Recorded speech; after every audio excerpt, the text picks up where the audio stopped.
bonjour. Bonjour. Vous venez d'animer une séance d'information autour du thème gestion des ressources naturelles à RD Congo et impact pour le développement local. Qu'est-ce que les gens pourraient retenir, en quelques mots, qu'est-ce que les gens peuvent retenir de cette séance? Ce qu'on peut retenir déjà, c'est que par rapport à la gestion des ressources naturelles, le cadre légal existe et il est bon. Et que si on veut voir l'impact sur le développement, il faut que ce cadre soit appliqué et soit suivi. Et vous avez abordé 3 thématiques assez importantes, hein, le côté foncier, minier et forestier.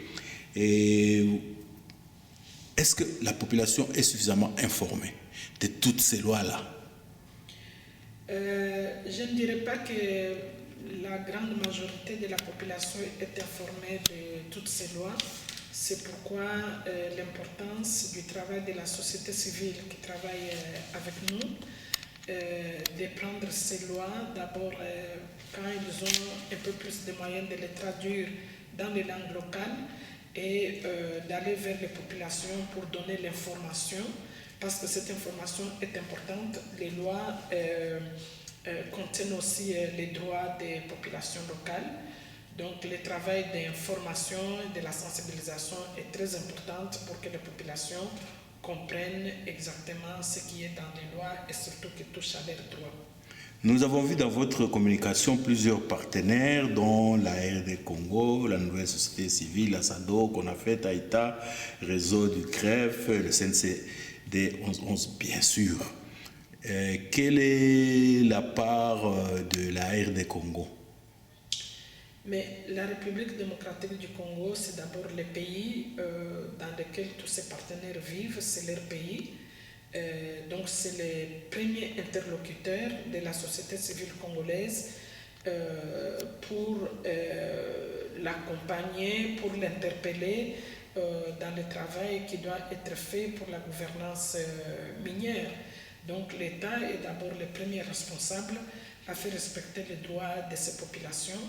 Et la société civile s'adresse à leur État pour que ces droits soient mis en application.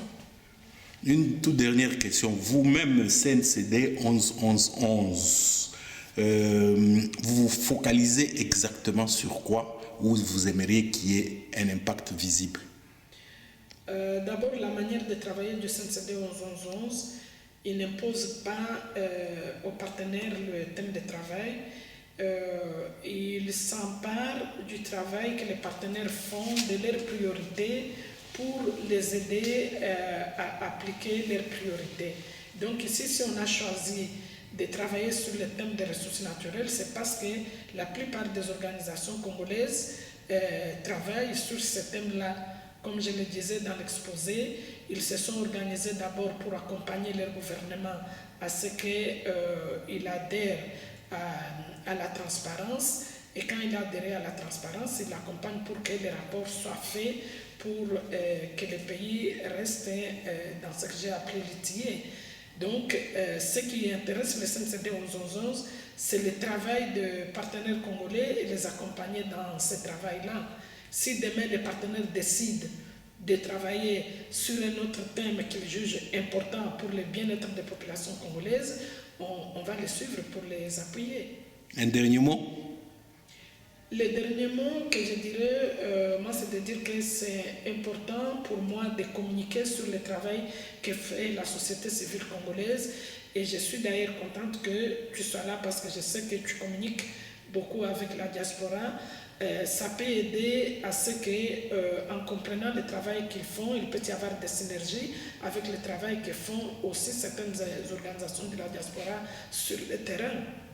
Donc moi, je suis vraiment contente que tu sois venu parce que je sais qu'une partie du travail que fait la société civile congolaise sera connue parce que tu vas le vulgariser. Merci beaucoup, Madame Sabine Kakunga.